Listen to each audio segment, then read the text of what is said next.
permettez-moi de jouer avec elle. Je sais comment aider votre fille malade à remarcher, déclara le jeune sans-abri à l'homme richissime en s'avançant vers sa fille clouée dans son fauteuil roulant. Lorsque le père autorisa finalement le garçon à s'approcher, et que ce dernier observa un détail stupéfiant dans la condition de la jeune fille, un détail qu'aucun spécialiste n'avait jamais remarqué, l'homme s'effondra à genoux, sanglotant, incapable de croire à la découverte de ce petit garçon des rues. « Arrête, ne prends pas ça, ça te rend malade !» hurla Léo, dont la voix fluette se brisa sous l'émotion. C'était un enfant de 10 ans, d'une maigreur inquiétante, dont les vêtements élimés et le visage soucieux témoignaient d'une vie de misère.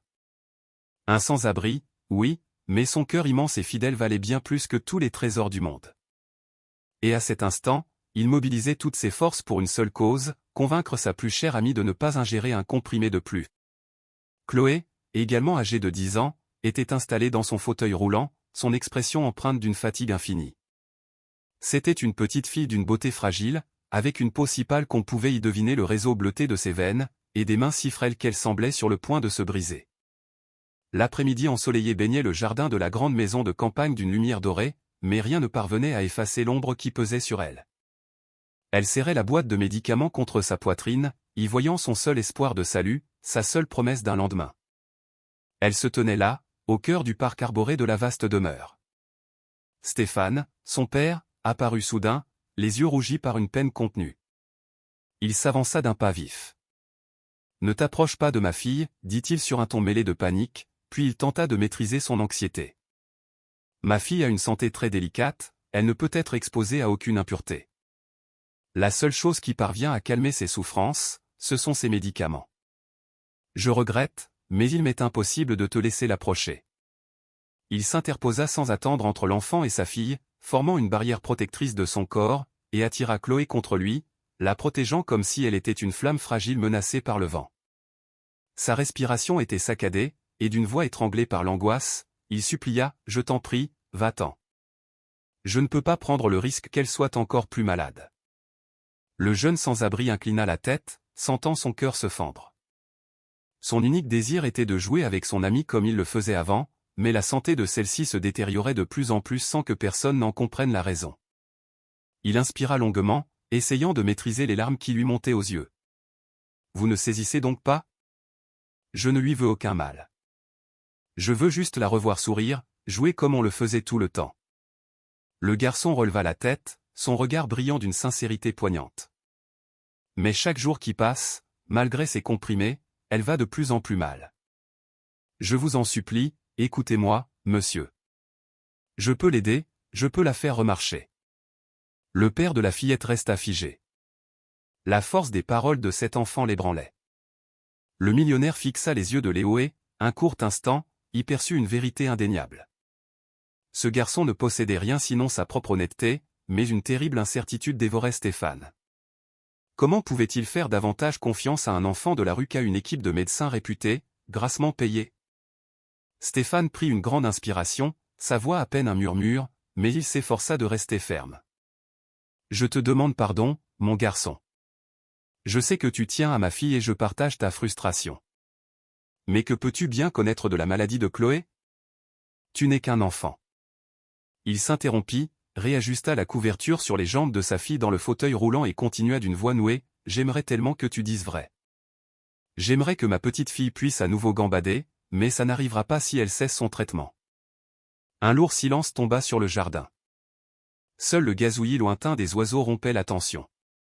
Chloé, muette jusqu'à présent, respira difficilement. La fillette posa sa main menue, tremblante et blafarde, sur celle de son père.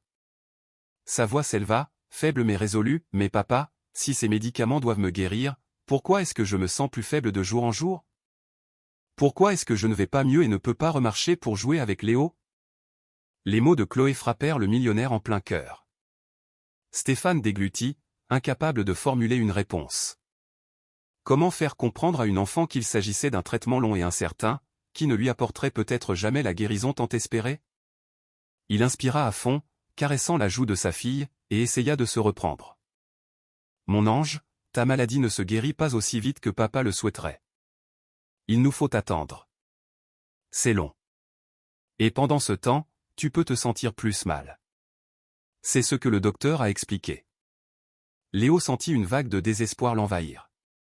Il ne pouvait laisser filer cette occasion de les persuader. Armé de tout son courage, il s'avança d'un pas, le cœur battant à grands coups, prêt à insister, lorsqu'une voix perçante et agressive retentit dans le jardin, cinglant l'air. « Chérie, sors cette saleté de près de notre fille tout de suite, sinon son état va s'aggraver. » C'était Sandrine. La belle-mère de Chloé venait d'apparaître sur le balcon de la maison de campagne, l'expression du dégoût la plus totale sur le visage, ses mots suintant le mépris. Son index accusateur était braqué sur Léo, comme si le garçon était une nuisance qu'il fallait écraser. L'enfant écarquilla les yeux, le souffle court.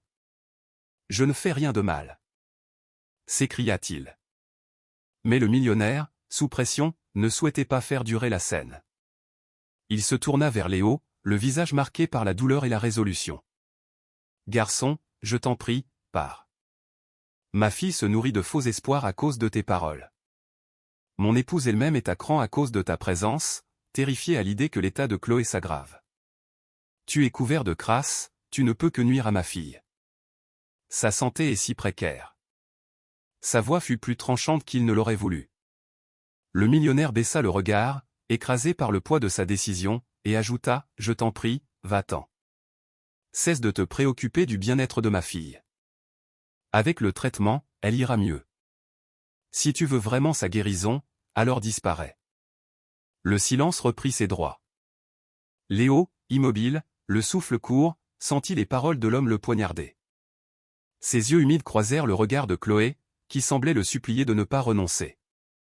Mais face à l'injonction du père et au dédain de la belle-mère, le jeune sans-abri était désemparé.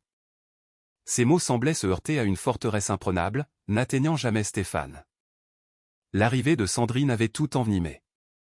Cette femme, il l'avait toujours détestée. Pour lui, la belle-mère de Chloé était une présence hautaine et malveillante qui hantait la demeure, se déplaçant avec une assurance de reine, comme si elle détenait la vérité universelle. Sandrine méprisait tout le monde, agissant comme si elle seule comptait. Mais Léo n'était pas transparent à ses yeux. Bien au contraire, depuis leur première rencontre, il avait l'impression d'être sa cible privilégiée, destinée à recevoir les flèches empoisonnées de ses paroles. « Fiche le camp d'ici, gamin !» cria la mégère, avec une urgence quasi hystérique. Ses yeux brillaient de fureur et ses lèvres se tordaient en un sourire mauvais, plein de mépris. « Tu ne fais que nous compliquer la vie et retarder la guérison de Chloé. De toute façon, elle n'a rien à espérer d'une amitié avec un être aussi insignifiant. Tes propres parents ne t'ont même pas gardé. La pire erreur que nous ayons commise a été de tolérer ton contact avec notre fille, espèce de vaurien. » Les mots de la femme blessèrent profondément le garçon. Il sentit sa poitrine se comprimer, sa gorge se serrer, mais il ne dit rien. Il resta figé, avalant en silence la douleur qui l'envahissait. Stéphane entendit tout et son cœur se contracta, mais il n'osa pas contredire sa femme, se persuadant que Sandrine agissait ainsi par inquiétude pour la fillette. Il se contenta d'acquiescer silencieusement, fuyant le conflit. Léo se tourna vers son ami. Ses yeux étaient déjà brillants de larmes, mais en la voyant si frêle, comme englouti par son fauteuil roulant, il ne put les retenir. L'idée de la laisser seule, condamnée à une vie immobile, lui était intolérable. Tandis que la première larme glissait sur sa joue, un souvenir puissant submergea son esprit. Il se revit quelques mois en arrière, à une époque heureuse où Chloé courait encore. Il se souvint de son sourire éclatant et d'un instant précieux, gravé à jamais dans sa mémoire. Les larmes voilaient sa vision, mais à travers elle, il revit la scène avec une clarté absolue, elle courant vers lui, un paquet coloré à la main, son rire cristallin flottant dans l'air. Le temps s'inversa. « Tiens, c'est pour toi », avait dit Chloé ce jour-là, son visage rayonnant sous le soleil, son sourire si lumineux qu'il semblait capturer toute la joie de l'univers. Elle lui avait tendu une boîte enveloppée d'un papier bariolé, ornée d'un simple ruban noué avec application. Léo avait examiné le cadeau avec un air soupçonneux, avant de demander, fébrile, « Qu'est-ce qu'il y a dedans ?» Il avait agité la boîte près de son oreille, cherchant un indice. Son cœur tambourinait, jamais on ne lui avait offert de cadeau. Avec des mains tremblantes, il avait commencé à défaire le paquet, mais avec une lenteur infinie, détachant chaque morceau de papier adhésif avec une précaution extrême, comme si l'emballage était aussi précieux que son contenu. Chloé avait éclaté d'un rire si pur qu'il avait enchanté l'atmosphère. Mais pourquoi tu l'ouvres comme ça? Déchire-le, c'est tout. Ce papier ne servait qu'à faire joli. Le jeune sans-abri avait levé les yeux, et malgré son sourire, une émotion plus profonde semblait le submerger. C'est que je n'ai jamais rien eu d'aussi beau, alors je veux le garder en souvenir. Pour ne jamais oublier le jour où tu m'as fait un cadeau. Ces mots avaient fait froncer les sourcils de Chloé. Elle l'avait regardé plier méticuleusement le papier et le glisser dans sa poche comme une relique. Avec une lueur de curiosité dans le regard, elle avait dit, « Tu es un peu étrange, des fois, tu sais? Mais je crois que ça me plaît. Je te préfère de loin aux garçons pénibles de mon école qui passent leur temps à se moquer de moi. Finalement, être différent, c'est peut-être chouette. » Le garçon avait ri de bon cœur avant de s'asseoir sur la pelouse pour enfin ouvrir la boîte. À l'intérieur, il avait trouvé un bracelet de cuir sobre, sur lequel son nom était brodé en lettres épaisses. Ses yeux s'étaient illuminés, son cœur avait manqué un battement. « Oh là là, c'est trop beau! Il est parfait pour moi !» s'était exclamé Léo, bondissant de joie. Il avait passé le bracelet à son poignet, admirant la broderie. « Merci mille fois, Chloé. C'est incroyable. C'est toi qui l'as fait? » Il attendait la réponse, plein d'espoir. La fillette, s'asseyant à son tour, avait secoué la tête avec un sourire espiègle. « Mais non, bêta. Comment aurais-je pu broder du cuir? J'ai juste demandé à papa d'acheter le bracelet. Puis, j'ai demandé à ma nounou de m'emmener chez un brodeur. C'est là qu'on a fait inscrire ton nom. » Tout en parlant, elle effeuillait des brins d'herbe, l'air de rien. Léo n'en finissait pas d'admirer son cadeau, fasciné. « Mais pourquoi tu as fait ça? » avait-il demandé, s'installant à côté d'elle, les yeux toujours rivés sur le bracelet. Chloé s'était tournée vers son amie. Une lueur nouvelle animait son regard, et sa voix se fit sincère. « Tu m'as dit la semaine dernière qu'aujourd'hui, c'est l'anniversaire du jour où on t'a trouvé devant l'orphelinat, c'est ça? L'endroit d'où tu t'es échappé. » Léo avait hoché la tête, le souvenir ravivant une vieille peine. « Alors, je me suis dit que c'était peut-être ton anniversaire, » avait poursuivi la fillette. « J'ai voulu t'offrir quelque chose. Il ne manquait que le gâteau, mais je n'ai pas pu en avoir un sans que mon père ou Sandrine s'en aperçoivent. » Ces mots avaient pénétré l'esprit du jeune sans-abri comme une brise d'espoir. À cet instant, il avait compris l'importance qu'il avait pour Chloé, et il s'était senti valorisé, peut-être pour la toute première fois. Mais à présent, de retour dans la réalité, le souvenir de ce moment de bonheur formait un contraste cruel avec la scène du jardin. Sandrine l'expulsait, Stéphane l'écartait, et son ami était cloué à un fauteuil roulant, s'affaiblissant de jour en jour. Le bracelet était toujours à son poignet, un rappel tangible de leur amitié, que tous semblaient vouloir anéantir. Son esprit replongea dans le passé. Léo avait froncé les sourcils, perplexe face aux paroles de son ami, avant de demander « Pourquoi est-ce un problème s'ils s'en aperçoivent? Tu te serais fait gronder pour avoir dépensé de l'argent sans autorisation ?» Chloé avait éclaté d'un rire franc en entendant cela, mais le sourire qui éclairait son visage s'était lentement éteint, jusqu'à disparaître.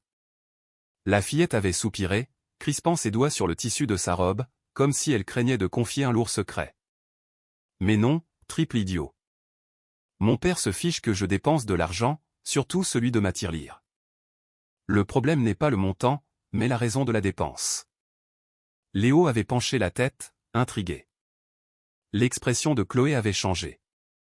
Ses yeux reflétaient une certaine appréhension et sa voix était devenue un murmure, comme si elle craignait d'être entendue. « C'est parce que Sandrine m'a vu jouer avec toi, le jour où elle est revenue du salon de coiffure. » Elle avait pris une profonde inspiration avant de continuer, avec hésitation. « Elle m'a dit que les gens de la rue sont des vauriens. Elle m'a interdit de te revoir, sinon elle le dirait à mon père et il me punirait. » Les yeux de la fillette s'étaient remplis de larmes, mais avant qu'elles ne puissent couler, Chloé les avait essuyés d'un revers de main, s'efforçant de paraître courageuse. « Mais je ne l'ai pas écouté, Léo. Je ne sais pas si mon père serait vraiment fâché, mais je m'en fiche, parce que je sais que tu es quelqu'un de bien. Je ne vais pas arrêter d'être ton ami juste parce que Sandrine est une peste et qu'elle n'a pas d'amis. Enfin, elle n'a que ce docteur étrange qui est toujours fourré avec elle. Tu es tellement plus gentil que lui. » Ces mots avaient agi sur Léo comme un rayon de soleil perçant les nuages. Les larmes qui avaient coulé sur ses joues séchèrent instantanément, remplacées par une lueur de détermination dans son regard. Le souvenir de Chloé le soutenant lui avait offert un bref répit, mais la dure réalité le rattrapa. Il cligna des yeux et se retrouva à nouveau dans le jardin. Les rires et les cadeaux avaient disparu. Son amie n'était pas assise à ses côtés, mais prisonnière de son fauteuil roulant, diminué, tandis que Stéphane, comme à son habitude, s'efforçait de dissimuler ses propres larmes pour ne pas alarmer sa fille. Léo comprit qu'il ne pouvait plus rien faire ici. Personne ne voulait de ses paroles. Elles étaient emportées par le vent. Sandrine régnait en maître sur la conversation et ne lui laisserait jamais la moindre place. Le garçon inspira profondément, ravala sa peine et tourna les talons. Il s'éloigna lentement à travers le parc de la maison de campagne, le cœur lourd, mais fermement résolu à tenir la promesse qu'il s'était faite. Il sauverait Chloé. Il lui fallait simplement attendre le moment propice, un moment où il aurait des preuves irréfutables, un moment où Stéphane et même Sandrine seraient contraints de l'écouter. Il erra dans les rues jusqu'à atteindre une masure abandonnée en lisière de la propriété. C'était son refuge. Une vieille bâtisse délabrée, au toit percé, aux murs lézardés. Léo avait bricolé un abri en carton pour se protéger du soleil, mais la moindre pluie le détruisait. C'était pourtant ce qu'il avait de plus proche d'un foyer. Le garçon contempla la ruine avec un sourire amer. Il se dit, bienvenue chez moi. Ça fait un bail que je ne suis pas venu. Ces derniers temps, je me cachais près de la grande maison, pour rester proche de Chloé et veiller sur elle. Il pénétra dans la pénombre, cherchant un coin moins poussiéreux pour s'asseoir. Les murs n'étaient plus que du béton nu, taché d'humidité et troué par le temps. Il se parla à voix haute, désormais, ça va être compliqué d'approcher de la maison. Les domestiques ne me laisseront plus y entrer, et ne me donneront plus de nourriture en douce. La mégère de Sandrine a sûrement déjà interdit qu'on me laisse même fouler l'herbe du jardin. Il posa une main sur son ventre, sentant déjà la morsure de la faim. Je ne mangeais pas à ma faim là-bas, mais au moins, il y avait toujours une âme charitable pour m'aider. À bien y réfléchir, seule la mégère de Sandrine me détestait. Elle et le père de Chloé sont trop protecteurs, mais ils se trompent en croyant que je suis un danger. Léo se leva et fit quelques pas dans la masure.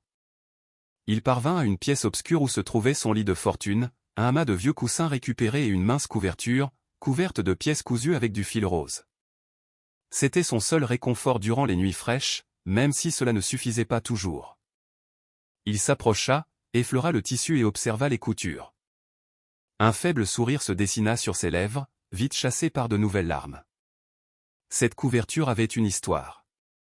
C'était Chloé qui l'avait cousue, aidée par sa nounou. Léo ferma les paupières et laissa les souvenirs l'envahir. Il se rappela le jour où il avait reçu la couverture, le jour même où il avait appris la plus terrible des nouvelles, Chloé ne pourrait plus marcher.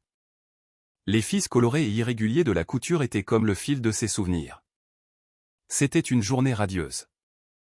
Chloé était en vacances et passait le plus clair de son temps à la maison. Léo avait couru jusqu'à la maison de campagne, tout excité. Ce jour-là, ils devaient dessiner ensemble, comme d'habitude. Super, maintenant que Chloé n'a plus à passer ses journées à étudier, je vais pouvoir jouer avec elle. On va s'éclater toute la journée, et je suis sûr qu'elle m'apportera un bon goûter, des croissants ou des fruits, pensa Léo, le sourire aux lèvres. Mais en arrivant dans le jardin où ils avaient l'habitude de se retrouver, la scène était différente. Il n'y avait personne. Le silence lui parut étrange, inquiétant. Son cœur s'emballa. La journée s'écoulait lentement et Léo restait assis là, à attendre son ami. Le soleil commença à décliner, peignant le ciel de teintes orangées et roses. Mais Chloé n'apparaissait toujours pas. Le garçon balayait le jardin du regard, anxieux, les genoux repliés contre sa poitrine, espérant la voir surgir. Mais rien. Quelques employés de la maison passèrent. Tous savaient qui était ce petit garçon qui venait en secret voir Chloé. D'habitude, ils faisaient semblant de ne pas le voir, connaissant la pureté de leur amitié. Mais ce jour-là, quelque chose clochait. Ils passaient, lui jetaient un regard fugace et continuaient leur chemin. Pas un sourire, pas un mot, juste des mines tristes, comme s'ils portaient un lourd fardeau. Léo comprit que ces regards n'étaient pas de l'indifférence. On aurait dit qu'ils voulaient lui dire quelque chose, mais n'en avaient pas le courage. Bizarre, pensa le garçon en fronçant les sourcils. Tout le monde me regarde, mais personne ne me parle. Qu'est-ce qui se passe? Le temps passait, et l'angoisse du petit ne cessait de croître. Puis, Soudain, il vit une silhouette s'approcher. Une femme en robe élégante, aux cheveux auburn flamboyants sous le soleil couchant. Sandrine. À ses côtés, la nounou de Chloé portait un sac volumineux. Sandrine le fusilla du regard et, d'une voix pleine de mépris, déclara « Écoute-moi bien, gamin. Chloé est malade et ne peut pas jouer. Tu ferais mieux de déguerpir, au lieu de rester planté là comme une mauvaise herbe. » Les mots le frappèrent comme un fouet, laissant Léo abasourdi.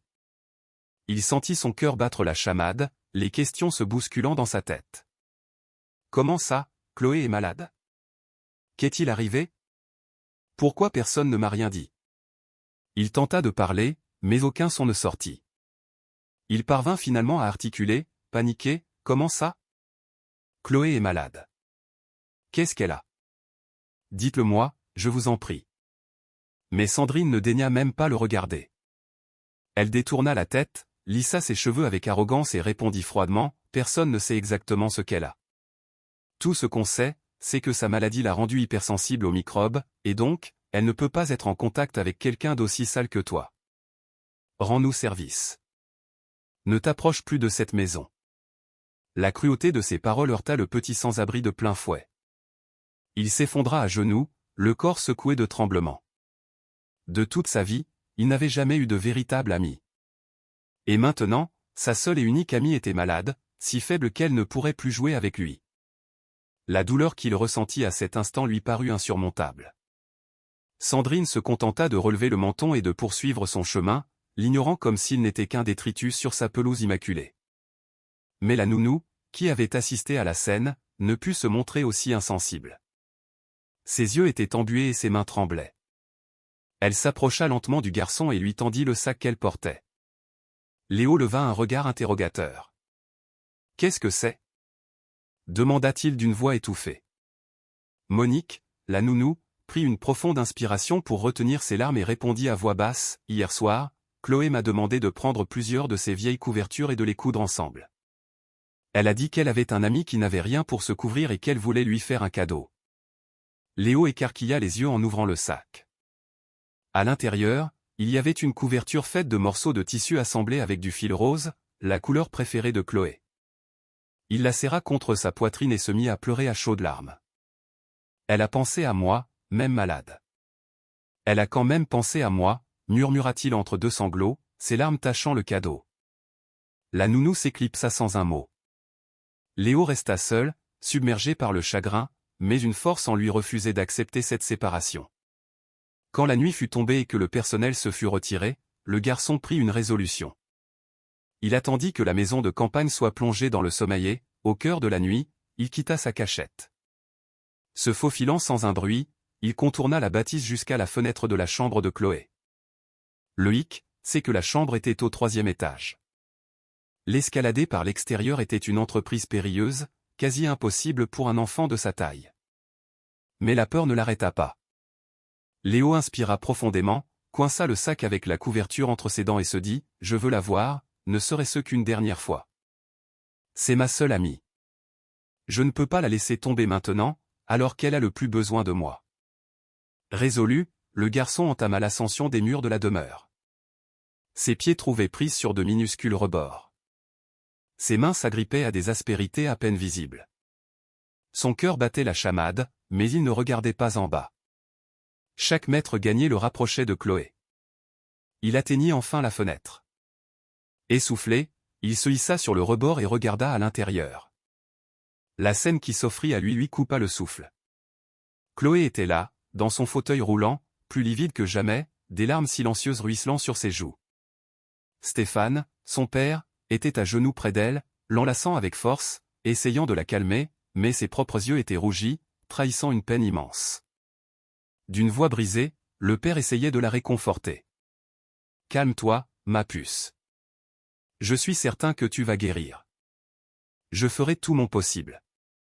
Le docteur Nicolas est notre médecin de famille, l'un des meilleurs du pays. Il trouvera une solution, je te le promets. » Mais ces paroles ne semblaient avoir aucun effet. Chloé sanglotait, peinant à articuler entre deux hoquets. « Mais papa, et si je ne remarche jamais? Et si je ne peux plus jouer? Et si je ne revois plus jamais Léo? » Ces questions tourmentaient le millionnaire. Il ferma les yeux, prit une grande inspiration et ses larmes coulèrent. S'efforçant de ne pas craquer devant elle, il répondit d'une voix lourde de chagrin, « Je suis désolé, ma puce, mais Léo, ce petit garçon de la rue qui vient tout le temps, tu ne peux plus le voir. » Les mots s'abattirent sur Chloé comme une sentence. Son petit cœur sembla s'arrêter. Ses yeux s'agrandirent et elle laissa éclater son désespoir, criant à travers ses larmes, « Comment ça, je ne peux plus le voir? Pourquoi je ne peux plus voir Léo? Il n'a jamais rien fait de mal, et moi non plus. On a toujours été sage. Alors pourquoi tu me punis comme ça, en me privant de mon meilleur ami? » Elle martelait ses genoux de ses petits poings, faisant vibrer le fauteuil roulant. Stéphane la serra encore plus fort, pleurant avec elle, mais incapable de trouver les mots pour apaiser sa douleur. Et dehors, suspendu à la fenêtre, Léo pleurait en silence, chaque mot le blessant profondément, comme si son cœur se brisait à nouveau. Stéphane était désemparé. Il ne savait pas comment expliquer à sa fille que ce n'était pas une punition, mais une mesure de protection. Son cœur était en miettes, mais les mots justes lui échappaient. Il baissa la tête, évitant le regard embué de la fillette, et dit d'une voix nouée, « Pardon, ma chérie, mais tu ne peux plus voir ton ami, pas tant que tu n'iras pas mieux. Maintenant, dors, je t'en prie. Je reviendrai te voir plus tard. » Il la souleva de son fauteuil et la déposa dans son lit. La petite fille sanglotait doucement, ses pleurs faisant écho dans la chambre silencieuse.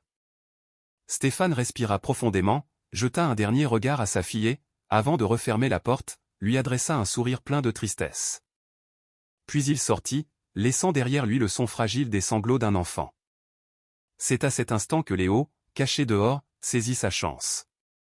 À peine le père avait-il quitté la pièce que le petit acrobate se glissa par la fenêtre. Son cœur battait à tout rompre, mais son désir de revoir son ami était plus fort que tout. En voyant Léo, Chloé laissa échapper un sourire lumineux, malgré les larmes qui perlaient encore à ses cils. Un instant plus tôt, elle croyait ne plus jamais le revoir. Elle eut une envie folle de courir vers lui, de le serrer dans ses bras comme avant, mais en tentant de bouger ses jambes, la cruelle réalité la rattrapa. Elle ne les sentait plus. La joie fit place au désespoir, et elle se remit à pleurer. « Calme-toi, Chloé. » « Ne pleure pas, » dit Léo, posant une main douce sur son épaule.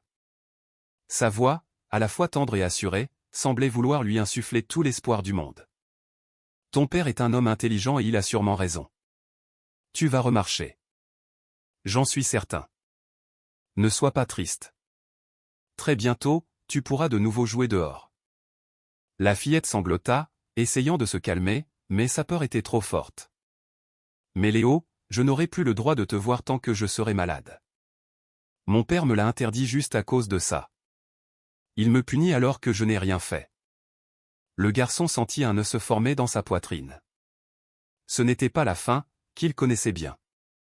C'était une douleur plus profonde, plus aiguë, une douleur de l'âme. Il regarda son ami dans les yeux, retenant ses propres larmes, et répondit sincèrement, « Ce n'est pas une punition, ma petite Chloé. C'est ton père, il ne veut que ton bonheur. Je ne comprends pas non plus pourquoi il pense que je ne dois pas te voir, mais je sais que je n'ai jamais fait de mal à personne, et surtout pas à toi. Je continuerai de venir chaque jour. Même si on ne peut pas jouer, je resterai près de toi jusqu'à ce que tu sois guéri. Je viendrai en secret. » Les paroles du garçon permirent à Chloé de reprendre son souffle. Un instant, elle se calma, se raccrochant à la main de son ami comme à une bouée de sauvetage. Mais la trêve fut de courte durée. La porte de la chambre s'ouvrit violemment, et Sandrine fit irruption. Son visage était congestionné par la rage, ses yeux lançaient des éclairs. Elle hurla d'une voix qui fit vibrer les murs, « Je le savais. Tu t'es introduit ici pour nuire à notre fille, sale vermine, alors que je t'avais ordonné de déguerpir. » Léo fut saisi de panique. Tout son corps se mit à trembler. Sans réfléchir, il se précipita vers la porte pour s'enfuir. Mais en passant près de Sandrine, elle lui fit un croche-pied brutal. La chute fut inévitable. Le garçon s'étala de tout son long, une douleur fulgurante lui irradiant le genou écorché. Avant même qu'il ait pu se relever, 2 agents de sécurité apparurent, massifs et impassibles. Ils l'attrapèrent par les bras et le traînèrent dans les couloirs comme un objet encombrant. Chloé hurla, désespérée, « Ne l'emmenez pas, je vous en supplie, laissez mon ami. Mais personne ne l'entendit. La fillette pleurait, impuissante, tandis que son ami disparaissait au loin. Sandrine les suivait d'un pas martial, supervisant son expulsion jusqu'à la porte d'entrée. Une fois que les agents de sécurité eurent jeté Léo de l'autre côté du portail, elle s'approcha des barreaux, croisa les bras et lança avec mépris, « La prochaine fois que je te surprends à escalader les murs de ma maison, je te balancerai un pavé pour te voir t'écraser au sol, espèce de parasite. » Les mots blessèrent le garçon. Il était dehors, le sac que la nounou lui avait donné toujours serré contre lui. Le pauvre enfant pleurait non seulement à cause de la douleur physique, mais aussi parce qu'il savait qu'à partir de cet instant, Chloé ne pourrait plus jouer avec lui, ni se promener dans le jardin, ni même discuter tranquillement. Ses journées seraient vides et silencieuses, sans la présence de la seule amie qu'il ait jamais eue. Et le pire, c'est que tout le monde continuerait à le voir comme une menace pour la santé de la fillette. D'un pas traînant, Léo retourna à la masure abandonnée qui lui servait de refuge. Il serrait contre lui le sac contenant le cadeau de Chloé, comme si c'était son seul trésor. Cette nuit-là, il dormit sous une couverture pour la première fois depuis des semaines, mais même protégé par ce tissu qui portait l'odeur de son ami, le froid le transperçait. Plus glacial encore que la bise nocturne était le sentiment de solitude. Il se blottit contre les vieux coussins, ferma les yeux et laissa ses larmes couler. Pour la première fois, il ne pleurait pas de faim, mais de chagrin. De retour au présent, les souvenirs se confondaient avec les songes. Chaque fil rose de la couverture semblait murmurer le nom de Chloé. Puis, au milieu de ses pleurs, Léo se redressa, résolu. Ça ne peut pas continuer comme ça, se dit-il en serrant les poings. Ça fait des semaines qu'elle ne va pas mieux, malgré ce fameux docteur Nicolas. Il y a quelque chose qui cloche. Et je vais le découvrir. Il prit une grande inspiration et se mit à réfléchir à voix haute. Qu'est-ce qui peut bien rendre Chloé si malade? Je fais toujours attention à ne pas la toucher quand on parle, donc ça ne peut pas être moi. En plus, elle ne quitte presque jamais la maison. Ce n'est pas la saleté, ce n'est pas la rue. Donc, c'est forcément autre chose. Les yeux du garçon se perdirent dans le vide, mais en lui, une conviction commençait à germer. Il murmura, « Elle n'a jamais été aussi mal en point. Quelqu'un lui fait du mal, et je suis persuadé que ça vient de ces comprimés qu'elle n'arrête pas de prendre. » Et là, seul, au milieu des ruines de la masure, Léo se fit le serment de découvrir la vérité, quel qu'en soit le prix. Le garçon était habité par une nouvelle détermination, mais cette résolution fut vite mise à mal par une crampe violente à l'estomac. La faim le rongeait, il n'avait rien mangé de consistant depuis des jours.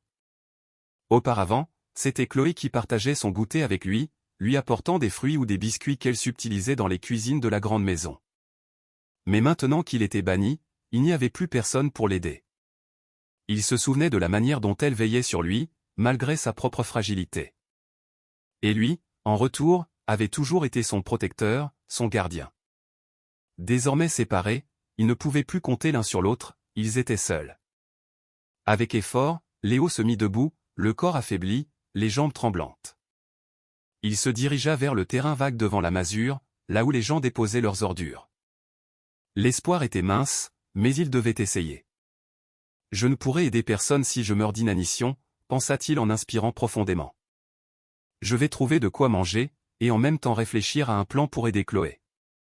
Arrivé devant le tas d'immondices, il commença à fouiller avec ses petites mains, écartant des papiers gras, des boîtes de conserve et des emballages éventrés. L'odeur était pestilentielle, mais le besoin était plus fort. Il cherchait n'importe quoi qui puisse calmer son estomac criant famine, mais ce qu'il trouva le laissa pantois. Au milieu des détritus se trouvait une pile de boîtes de médicaments. Il s'arrêta, perplexe. Ça fait plusieurs mois que je vois ces boîtes traîner ici, marmonna-t-il. À bien y réfléchir, elles sont apparues quelques semaines avant que Chloé ne tombe malade. Son cœur s'accéléra. Il ramassa l'une des boîtes et l'examina. Les inscriptions étaient en partie illisibles, mais on pouvait encore déchiffrer une partie du nom. Un soupçon effroyable germa dans son esprit. Serait-ce le médicament qu'elle prend? Mais si c'est le cas, pourquoi en avoir acheté autant avant même qu'elle soit malade? Léo se prit la tête à deux mains. Le raisonnement était simple, mais ses implications étaient terrifiantes. Enfin, les pièces du puzzle commençaient à s'assembler, mais il ne pouvait en être certain seul. Il lui fallait une preuve. Je dois montrer cette boîte à Chloé. Si c'est bien le même médicament, alors ni son père ni Sandrine ne sont au courant. Je dois les prévenir avant qu'il ne soit trop tard. Le cœur en feu, les jambes flageolantes, Léo empoigna la boîte de médicaments et se mit à courir vers la maison de campagne. Ses pieds s'en mêlaient, ses os le faisaient souffrir, mais il ne renonçait pas. La faim, l'épuisement, la peur, rien ne pouvait éteindre l'espoir de sauver son ami. Mais en arrivant devant la propriété, son monde bascula. Une ambulance était garée devant le portail. Et à l'intérieur, on transportait Chloé, inerte sur une civière. Son visage était d'une pâleur de cire, ses yeux clos, sa respiration faible. Le garçon sentit le sol s'ouvrir sous ses pieds. Mais que s'est-il passé? Hurla-t-il, la voix brisée par le désespoir. Il voulut courir vers l'ambulance, mais son corps épuisé refusa de lui obéir. L'air lui manqua, et son cœur se serra douloureusement. Ses genoux fléchirent, et il s'effondra sur le sol, secoué de tremblements, à bout de force. À cet instant, Stéphane et Sandrine sortirent en trombe derrière les brancardiers. Le père, paniqué, n'avait Dieu que pour sa fille, aveugle à tout le reste. Sandrine, en revanche, remarqua immédiatement le garçon affalé sur le sol, qui tentait de se traîner vers eux. Stéphane eut une brève hésitation, songeant à aider Léo, mais face à l'urgence, sa priorité était évidente. Sa fille d'abord. Sandrine, elle, ne manqua pas l'occasion de déverser son venin. Elle toisa le garçon avec dégoût et s'écria, sa voix aiguë déchirant le silence, « Tout est de ta faute. Elle a rechuté parce que tu l'as touchée avec tes mains sales. Sans toi, elle serait tranquillement en train de se rétablir à la maison. C'est toi qui es responsable de la voir sur cette civière. » Stéphane entendit les paroles haineuses de sa femme, mais une fois de plus, son angoisse pour Chloé prit le dessus. Il se contenta de saisir la main de sa fille inconsciente et de monter dans l'ambulance, ignorant superbement le garçon à terre. Sandrine le suivit, indifférente au regard suppliant de Léo. Le garçon, allongé dans la poussière, murmurait difficilement, « Je dois vous parler. Écoutez-moi, je vous en prie. » Mais sa voix était un souffle inaudible. Son corps était à bout. Il n'avait plus la force de rejoindre l'ambulance avant son départ. Il avait raté sa chance de révéler sa découverte. Il avait raté sa chance de sauver Chloé. Des larmes silencieuses coulaient sur son visage crasseux. Le désespoir était si intense qu'il pouvait à peine respirer. Et maintenant, que faire? Je n'ai même plus la force de me lever. Je ne peux pas aller à l'hôpital comme ça. J'ai à peine la force de rester conscient. Sa vue se troubla. Le monde se mit à tanguer. Chaque clignement de paupières demandait un effort surhumain, et lentement, il perdit connaissance. Les larmes continuaient de couler tandis que son corps capitulait. Le silence l'enveloppa, jusqu'à ce que, dans l'obscurité, il perçoive des pas rapides qui se rapprochaient. Un bref instant, il crut que quelqu'un venait à son secours, mais bientôt, même ses sons s'évanouirent, absorbés par les ténèbres. Il ne resta que le vide, le silence, jusqu'à ce qu'une voix douce se fasse entendre, d'abord faible, presque un murmure, puis de plus en plus nette. Une voix familière, douce comme un souvenir. C'était Chloé. « Léo, Léo. » Les yeux du garçon s'entr'ouvrirent. La lumière du jour l'éblouit un instant, puis il distingua un visage penché sur lui. C'était elle. Le visage de son ami formait un écran contre le ciel éclatant. Il essaya de parler, mais sa gorge était un désert et son corps refusait de lui obéir. Ses lèvres remuèrent à peine. Chloé, encore haletante, posa une main sur son épaule et dit d'un ton décidé, « Ne bouge pas. Je vais te chercher de l'eau. » Avant qu'il n'ait pu esquisser un geste, la fillette s'était éloignée en courant pour revenir aussitôt avec une bouteille d'eau minérale. Avec une infinie précaution, Chloé inclina la bouteille et versa le liquide goutte à goutte dans la bouche de Léo. Ses lèvres étaient fendillées par la déshydratation. Elle vida la bouteille jusqu'à la dernière goutte, attendant patiemment qu'il ait tout bu. Le petit garçon soupira d'aise. « Tu te sens mieux ?» demanda Chloé, le visage empreint d'une profonde inquiétude. Ses grands yeux le dévisageaient, comme si elle craignait de le voir disparaître. Le petit sans-abri cligna des yeux, désorienté. Quelques minutes plus tôt, il se souvenait de s'être effondré devant la grande maison, assistant, impuissant, à l'embarquement de son ami dans une ambulance. L'image d'elle, inerte sur une civière, était encore vive dans son esprit, mais maintenant, elle était là, devant lui, vivante et souriante. Il tenta de formuler une phrase, mais en vain. Son corps était encore trop faible. « Papa, je crois qu'il a faim. On peut lui donner à manger ?» dit Chloé en se tournant vers l'homme qui se tenait à ses côtés. Stéphane regardait Léo, étendu au sol, avec une expression grave mais pas hostile. Une certaine douceur se lisait dans ses yeux, mêlée d'inquiétude. Il répondit enfin, « Bien sûr, ma puce. Nous allons le ramener à la maison et nous occuper de lui jusqu'à ce qu'il aille mieux. Ensuite, nous retrouverons ses parents. » Stéphane se pencha, souleva Léo avec douceur dans ses bras et se mit en marche. Le garçon se laissa faire et, dans cette chaleur réconfortante, ses paupières se refermèrent. Des flashs de souvenirs traversèrent son esprit. Il rêvait. La scène qui lui apparut était celle de sa première rencontre avec Chloé et son père. À l'époque, la mère biologique de la fillette était encore de ce monde. Il se souvint d'avoir été secouru, accueilli dans la grande maison et soigné. Le docteur Nicolas, le médecin de famille, s'était occupé de lui pendant des semaines, jusqu'à son rétablissement. Ensuite, on l'avait ramené à l'orphelinat d'où il s'était échappé, mais Léo n'avait pas renoncé. Un mois plus tard, il s'était à nouveau enfui, retournant à la maison de campagne. C'était là sa place, auprès de Chloé.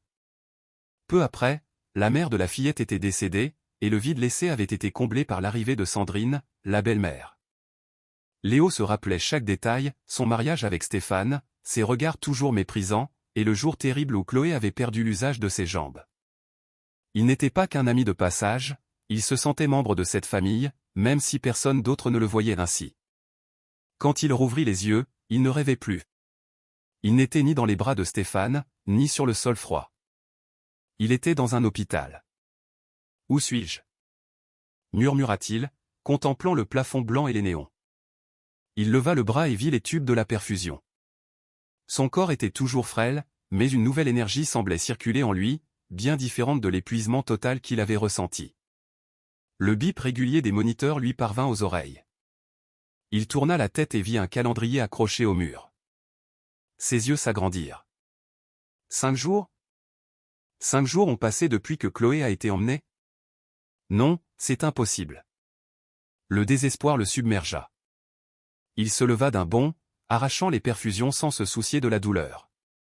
Son cœur battait la chamade. « Je dois agir, et vite !» s'écria le garçon en tentant de marcher.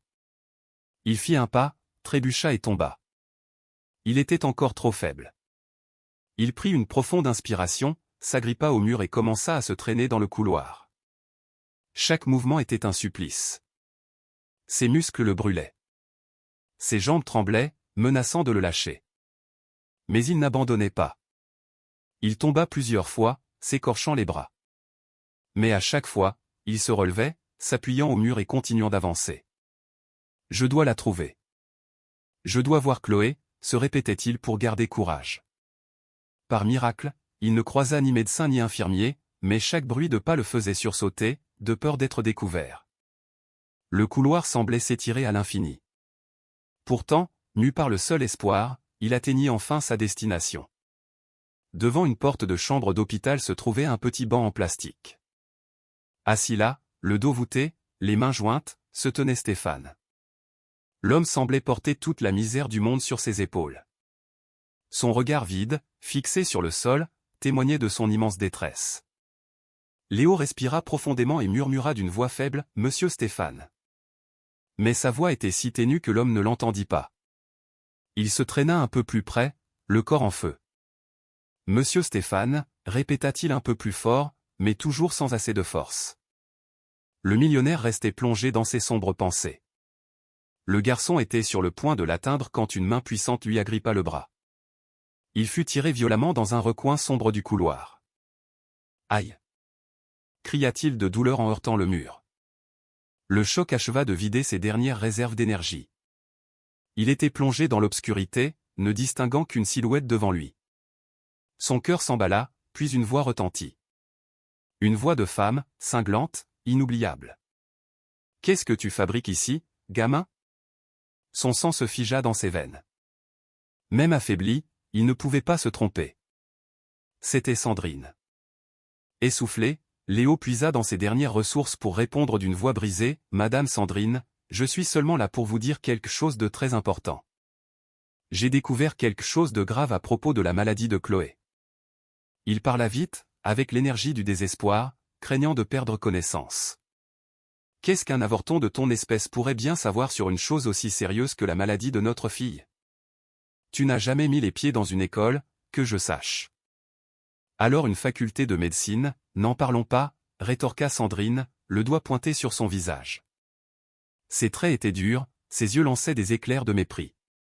Ici, les meilleurs médecins du monde s'occupent d'elle. Ce n'est donc pas un gamin pouilleux, sale et inculte comme toi qui va sauver Chloé. Léo sentit sa gorge se serrer. Son cœur menaçait de se briser face à cette accusation injuste. Il eut envie de pleurer, mais il se maîtrisa. Il prit une grande inspiration, rassembla son courage et répondit, d'une voix faible mais ferme, « Je sais que je ne suis jamais allé à l'école. Je n'ai pas eu la chance d'avoir de bons parents comme Chloé, mais elle. Elle compte plus que tout pour moi, peut-être autant que pour vous et monsieur Stéphane, et peut-être même plus. » Des larmes perlèrent à ses yeux. Mais il ne baissa pas le regard face à Sandrine. « Chloé m'a sauvé la vie quand tout le monde m'ignorait, quand les gens passaient à côté de moi comme si j'étais invisible, elle m'a vu. Alors que tout le monde me confondait avec les ordures que je fouillais, elle a vu en moi quelqu'un qui avait besoin d'aide. Elle est venue vers moi sans hésiter, sans aucune peur. » Il serra les poings, submergé par l'émotion, et poursuivit. « Quand j'avais soif, c'est elle qui m'a donné à boire. Quand j'avais faim, c'est elle qui a partagé avec moi. Quand j'avais juste besoin d'une oreille attentive, elle s'est assise et m'a écouté. Et même quand je n'avais besoin de rien, elle m'a fait un cadeau. Chloé, ce n'est pas juste mon amie, c'est ma famille. Alors, s'il vous plaît, écoutez-moi. Je vous en supplie. » Un silence tendu s'installa. Sandrine devint pourpre, les veines de son cou saillaient. Son visage était si congestionné qu'on aurait dit qu'il allait éclater. Ses oreilles étaient rouges comme si de la vapeur s'en échappait. D'un geste violent, elle leva la main, s'apprêtant à le gifler. Léo ferma les yeux, attendant le coup, mais avant que la main ne s'abatte, une voix autoritaire retentit dans le couloir, « Arrête, Sandrine. Baisse cette main tout de suite. » Stéphane était apparu au bout du couloir, le visage transfiguré par la colère. Il s'approcha à grands pas, ses chaussures faisant un bruit sec sur le linoléum de l'hôpital. « Mais qu'est-ce qui te prend, femme? » En public, dans un hôpital, s'indigna-t-il. « Je suis fatigué de la façon dont tu traites ce garçon. Cet enfant est malade, Sandrine. Tu l'as vu toi-même quand on l'a amené ici. Il était inconscient, se traînant sur le sol pour tenter de rejoindre Chloé. » Stéphane respira profondément, sans pour autant baisser le ton. « Notre fille a demandé qu'on sauve son ami, et c'est uniquement pour ça que je suis descendu de l'ambulance et que j'ai ordonné qu'on amène ce garçon. Et malgré ça, en voyant l'état dans lequel il est arrivé, tu essaies de le frapper? Tu as complètement perdu la raison. » Sandrine resta figée. Sa main, suspendue en l'air, tremblait. Lentement, elle l'abaissa, ne sachant comment réagir à la fureur de son mari. Léo ouvrit doucement les yeux, stupéfait. Il n'en croyait pas ses oreilles. Il regarda Stéphane, bouleversé d'apprendre que c'était lui qui l'avait sauvé et que, même sur une civière, à peine consciente, Chloé s'était encore souciée de lui, demandant qu'on prenne soin de son ami. « Monsieur Stéphane » murmura le garçon d'une voix à peine audible. Mais cela suffit. Stéphane se tourna aussitôt vers lui. Sa colère contre sa femme s'apaisa pour laisser place à un regard protecteur. « Je dois vous dire quelque chose d'urgent, » dit Léo en tentant de se tenir droit. Le millionnaire s'approcha vivement, le soutint par les bras et l'aida à s'asseoir sur une chaise. Toujours furieux, il lança un regard noir à Sandrine avant de se tourner vers le garçon. « Parle, mon garçon. Que se passe-t-il? Que as-tu à me dire ?» demanda le père de Chloé en s'agenouillant pour être à sa hauteur, lui prenant les mains. La respiration de Léo était difficile. Il luttait contre la faiblesse de son corps, mais il mobilisa toute l'énergie qui lui restait. Les médicaments de Chloé, balbutia-t-il, sa langue pâteuse à cause des sédatifs. « Montrez-les-moi, s'il vous plaît, je dois voir la boîte. » Stéphane se tourna vers sa femme. Où est le docteur Nicolas? Va le chercher. Dis-lui d'apporter immédiatement la boîte de médicaments de Chloé. Sandrine écarquilla les yeux, abasourdie. Puis elle croisa les bras et répondit d'un ton sarcastique, tu vas vraiment croire ce petit vaurien? Stéphane, il est en plein délire, tu ne vois pas? C'est ridicule. Mais le millionnaire ne se laissa pas démonter. Il se releva, planta son regard dans celui de sa femme et dit d'un ton sans réplique, « Amène le docteur Nicolas ici sur le champ, ou je le licencie aujourd'hui même et j'engage un autre médecin. » Sa voix était un coup près. La belle-mère de Chloé sentit un frisson la parcourir. Les poils de ses bras se dressèrent et elle recula d'un pas, intimidée par la résolution de son mari. À court d'arguments, elle fit demi-tour et partit en courant dans l'hôpital, à la recherche du médecin. Stéphane se tourna à nouveau vers Léo, plus calme, s'agenouilla à ses côtés et demanda, « Maintenant, dis-moi, gamin, en attendant, pourquoi tiens-tu tant à voir les médicaments de Chloé? Le jour où elle a été hospitalisée, tu essayais aussi de l'empêcher de prendre ses comprimés. » Léo ferma les yeux un instant, respira profondément et, malgré sa faiblesse, trouva le courage de parler. Il ne pouvait pas laisser passer cette chance. Il devait tout expliquer. Plusieurs semaines avant que Chloé ne tombe malade, j'ai commencé à trouver des boîtes comme celle-là dans les poubelles. Au début, il n'y en avait qu'une ou deux, tous les 4 jours, mais après qu'elle a perdu l'usage de ses jambes, j'ai commencé à en trouver beaucoup plus, tous les jours. Ses mains tremblaient, mais sa voix se faisait de plus en plus assurée. Je ne sais pas si c'est le même médicament qu'elle prend, monsieur Stéphane, mais c'est illogique. C'est illogique de commencer un traitement avant même d'être malade. C'est trop bizarre. Alors je me suis dit, et si les médicaments ne l'aidaient pas? Et si c'était eux qui rendaient Chloé de plus en plus malade? Stéphane écouta chaque mot de Léo avec une attention extrême. Le millionnaire fronça les sourcils, réfléchit un moment, comme pour mettre de l'ordre dans les pièces d'un puzzle douloureux. Puis il parla d'une voix maîtrisée mais grave. Je comprends ton raisonnement, mais nous n'avons commencé à donner des médicaments à Chloé que 2 semaines après qu'elle a perdu l'usage de ses jambes. Il est impossible qu'il y ait eu des boîtes dans les poubelles avant cela, dit-il, regardant Léo comme pour déceler une incohérence. Le petit garçon, qui était jusqu'alors chancelant, se redressa légèrement, le visage déterminé, comme si ce doute renforçait sa résolution, et répondit d'un ton plus assuré, précisément, c'est bien ça le problème. Il n'aurait pas dû y avoir de boîte de son médicament dans les poubelles avant qu'elle soit malade, et pourtant, il y en avait. Chaque fois que je fouillais les poubelles à la recherche de nourriture, j'en trouvais une, dit Léo avec empressement, comme s'il forçait une porte bloquée. Je ne suis pas certain que ce soit le même médicament, mais si c'est le cas, alors il y a quelque chose de très grave, conclut-il, se penchant en avant, comme pour expulser la vérité. Les mots restèrent suspendus dans l'air. Stéphane sentit un froid glacial lui remonter le long de la colonne vertébrale. Ses pensées s'emballèrent. Il passa en revue mentalement toutes les personnes de confiance de son entourage. Il se souvint de l'affection apparente de Sandrine pour Chloé, des années de service du docteur Nicolas, qui suivait la famille depuis l'époque de la mère de Chloé, et de tous les frais engagés pour les traitements. L'idée que quelqu'un d'aussi proche puisse être la cause de la souffrance de sa fille lui paraissait à la fois absurde et terriblement plausible. Il murmura pour lui-même, la voix blanche, se pourrait-il que ma fille n'ait jamais été vraiment malade? Et si, depuis le début, on l'empoisonnait? Pensa-t-il, le visage blême, tandis que cette hypothèse monstrueuse prenait corps. L'angoisse lui serra le cœur, jusqu'à ce qu'il se souvienne du moment, quelques heures plus tôt, où le docteur Nicolas lui avait annoncé une nouvelle qui avait fait voler son monde en éclats. Stéphane revécut, l'espace d'un instant, ce moment dans la chambre d'hôpital, quand Nicolas, le visage grave, lui avait communiqué les résultats des analyses. Le médecin avait posé une main sur son épaule et, d'une voix basse, avait prononcé la sentence, « Je suis désolé, monsieur Stéphane. Nous avons tout tenté, mais les résultats ne montrent aucune amélioration. Au contraire, d'après nos découvertes, il ne lui reste que très peu de temps. Si elle ne montre aucun signe d'amélioration dans les 48 prochaines heures, l'issue pourrait être fatale. » Il avait entendu ces mots, et il l'avait transpercé. À cet instant, il avait perdu tout contrôle. Les larmes avaient coulé, brûlantes, sur le sol du couloir. Quelques minutes plus tard, la douleur s'était muée en rage. Stéphane, fou de désespoir, avait attrapé le médecin par le col et avait hurlé, la voix brisée, « Ne me dites pas ça, je vous en supplie, ne me dites pas ça. Avant d'ajouter entre deux sanglots, nous avons dépensé des fortunes en médicaments et c'est vous que j'ai engagé, Nicolas. J'ai confiance en vous. Vous devez sauver ma fille, avait-il dit, la main sur le cœur, comme si on venait de le lui arracher. Nicolas, avec un calme professionnel, avait tenté de le raisonner. Je vous comprends, monsieur Stéphane.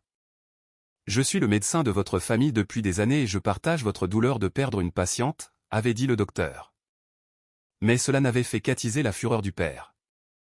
Stéphane avait alors crié, dans un mélange de douleur et d'incrédulité, « Patiente ? C'est ma fille. » Et il s'était effondré à genoux, anéanti. Le souvenir de sa détresse fit place au présent. De retour dans le couloir, face au garçon, le millionnaire sentit les pièces du puzzle s'assembler. Si Léo avait raison, alors quelqu'un en qui il avait une confiance aveugle, Sandrine ou Nicolas, était le coupable. Une pensée terrible le traversa. Si je me trompe, je brise des liens importants. Si j'ai raison, j'ai peut-être encore une chance de sauver Chloé, murmura-t-il. Il regarda Léo avec intensité. Garçon, si tu as raison, ça veut dire que Sandrine ou Nicolas est le coupable. Si tu te trompes, non seulement je risque de perdre Chloé à jamais, mais je détruirai aussi la relation que j'ai avec Sandrine et Nicolas, dit-il d'une voix grave. Léo, qui avait senti le corps de l'homme trembler, serra fermement la main de Stéphane, transmettant sa propre conviction. Il regarda le père de Chloé dans les yeux et dit calmement, mais avec tension, « Oui, je sais. Mais croyez-moi, je n'ai jamais été aussi sûr de quelque chose. Il n'y a rien au monde que j'aime plus que Chloé. Si j'avais le moindre doute, je ne serais pas venu vous le dire. » À cet instant, la scène fut interrompue par le retour de Sandrine, essoufflée, suivie de près par le docteur Nicolas. Elle annonça d'une voix qu'elle voulait neutre, « Voici le médecin, mon amour. » Je l'ai fait venir comme tu l'as demandé, dit-elle. Stéphane se tourna, plissa les yeux et, sans la moindre hésitation, se concentra sur le médecin. D'une voix de commandement, il ordonna, « Nicolas, montrez-moi la boîte du médicament que vous administrez à ma fille. Apportez-en une immédiatement. » Bien sûr, monsieur. Heureusement, j'en ai toujours une sur moi pour les urgences, répondit le docteur Nicolas, s'efforçant de paraître calme. Il plongea la main dans la poche de sa blouse et en sortit une petite boîte, encore sous cellophane, qu'il tendit à Stéphane. Léo, en voyant la boîte, écarquilla les yeux. Il la reconnut instantanément. Son cœur s'emballa. Avant même que Stéphane ait pu la saisir, il se leva péniblement et s'écria avec toute la force qui lui restait, « C'est celle-là. C'est cette boîte que je trouvais tout le temps dans les poubelles. C'est la même que je voyais des semaines avant que Chloé ne tombe malade. » Les mots résonnèrent dans le couloir. Au même instant, Nicolas se raidit. Les mains qui tenaient la boîte se mirent à trembler. Quand Stéphane tendit le bras pour la prendre, le médecin eut un mouvement de recul et la serra plus fort, comme pour l'empêcher de la voir. Ce simple geste suffit. Stéphane serra les poings, la mâchoire contractée par la rage, et foudroya le médecin du regard. « Nicolas, je vous donne une seule chance de me répondre. Quel est l'effet exact de ce médicament sur ma fille ?» La sueur se mit à perler sur le front de Nicolas. Sa voix sortit, chevrotante et peu assurée. « Je vous l'ai déjà expliqué, monsieur Stéphane, votre fille souffre d'une maladie neurologique chronique qui affecte sa motricité. Ce médicament soulage ses douleurs et avec de la rééducation, elle pourrait progressivement retrouver l'usage de ses jambes. » Stéphane serra les poings. D'un geste fulgurant, il arracha la boîte des mains du médecin et la projeta au sol. Le bruit sec résonna dans le couloir. Sa voix explosa, pleine de fureur.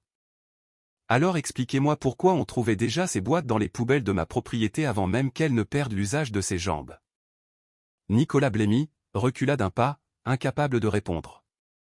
La sueur ruisselait maintenant sur son visage. C'est alors que Sandrine s'avança, le menton haut, et dit d'un ton narquois, « Alors c'est ça, l'histoire que ce petit mendiant t'a racontée ? Tu vas vraiment le croire ? Depuis quand la parole d'un vagabond a plus de valeur que celle de votre médecin de famille ?» Stéphane se tourna lentement vers sa femme. Son regard était glacial, dur comme l'acier. Il s'approcha de Léo, se plaça derrière lui et le montra du doigt. « Et pourquoi sa parole aurait-elle moins de valeur que celle de Nicolas ? Hein, Sandrine ? Qu'est-ce que je risque à croire ce garçon plutôt que ce médecin? Ce même médecin qui m'a regardé droit dans les yeux pour me dire que ma fille allait mourir? La respiration du millionnaire était haletante.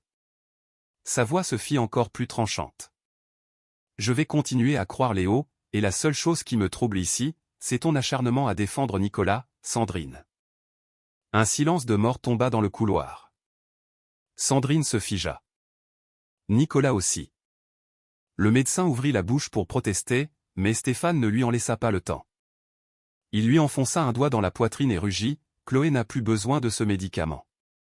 S'il ne sert qu'à calmer ses douleurs et à l'aider à remarcher, alors c'est fini.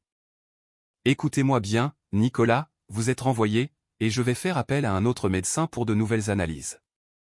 Si je découvre la moindre anomalie dans le médicament que vous donniez à ma fille, je vous jure que je vous enverrai en prison pour le restant de vos jours. » Les mots tombèrent comme des couperets. Nicolas fut pris de panique. Malgré la climatisation de l'hôpital, il se mit à transpirer abondamment. Son visage devint écarlate, sa respiration courte. Il ne risquait pas seulement son poste, mais sa liberté.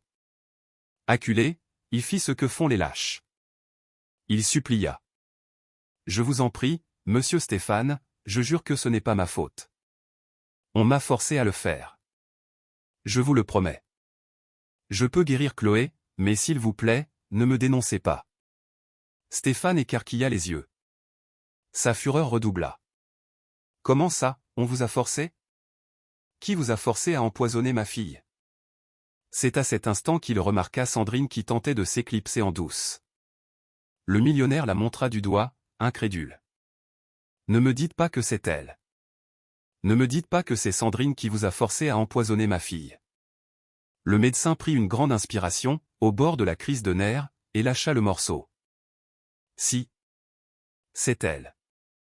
C'est Sandrine. Elle m'a séduit, m'a manipulé et m'a obligé à empoisonner Chloé.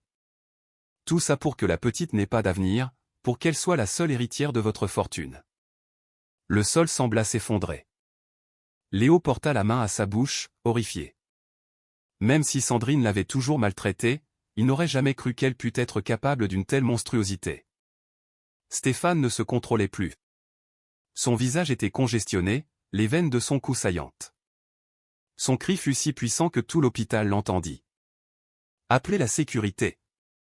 Tout de suite. Cette femme a essayé de tuer ma fille. » En quelques secondes, le couloir fut envahi de médecins et d'infirmiers. Peu après, des agents de sécurité arrivèrent et maîtrisèrent Sandrine. « Lâchez-moi. C'est un mensonge. Il ment. » hurlait-elle en se débattant, mais en vain. À côté, Nicolas tenta aussi de s'enfuir, mais fut intercepté sur ordre de Stéphane.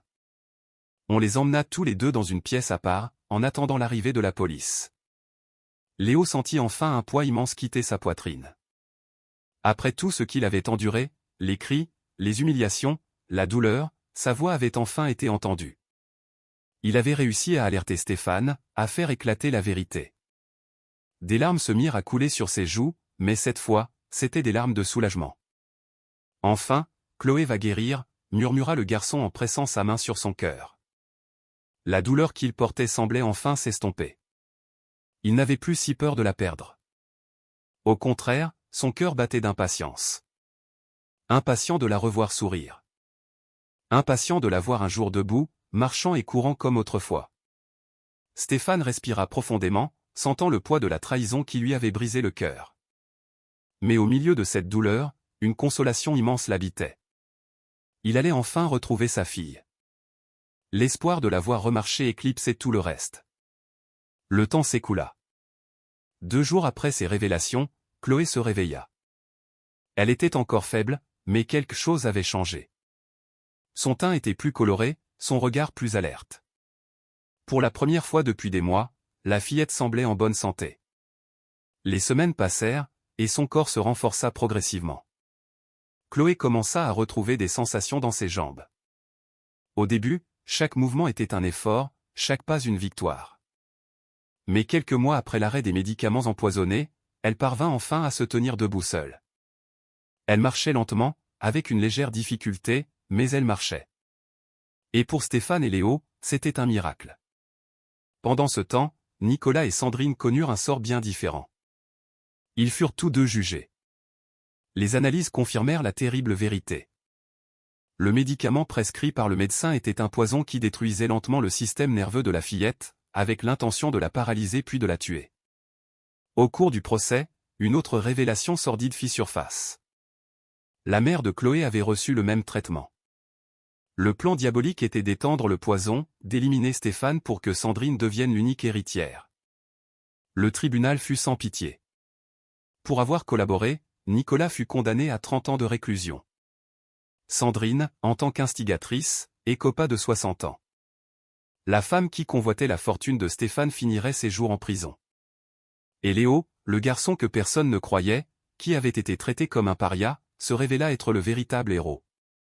Après avoir sauvé la vie de sa meilleure amie, il reçut le plus beau des cadeaux. Stéphane l'adopta officiellement. Le millionnaire comprit qu'il avait trouvé en ce garçon un membre de sa famille, un don inattendu du destin. Léo ne connut plus jamais la faim, ni le froid, ni la soif. Il eut un foyer, une famille et, par-dessus tout, une sœur de cœur qu'il aimait plus que tout. Finalement, la bonté l'emporta sur le poison. Le simple geste de Chloé, partageant son eau avec Léo, avait sauvé non seulement la vie du garçon, mais aussi la sienne. C'était la preuve que le destin finit toujours par rendre la monnaie de sa pièce, et par récompenser les justes. Les années passèrent, Léo et Chloé grandirent côte à côte, leur lien se renforçant chaque jour. Ils n'entendirent plus jamais parler de Nicolas ou de Sandrine, dont les noms s'effacèrent dans l'oubli des prisons. Léo, se souvenant de son passé, créa un orphelinat, mais un orphelinat unique. Un lieu où les enfants abandonnés ne connaîtraient jamais la souffrance qu'il avait endurée. Là, chaque enfant aurait de la nourriture, des soins, de l'amour et une chance de vivre dignement. Chloé, quant à elle, suivit une autre voie. Elle devint médecin, spécialisée dans les maladies entraînant la paralysie. Elle savait mieux que quiconque ce que c'était que d'être prisonnière de son corps, et elle consacra sa vie à aider d'autres enfants à remarcher, semant l'espoir là où régnait le désespoir. Et ainsi, main dans la main, ils transformèrent leurs cicatrices en force. Leur amitié, née dans la douleur, devint une légende de résilience, prouvant que même les plus petits actes de bonté peuvent changer le cours des destins.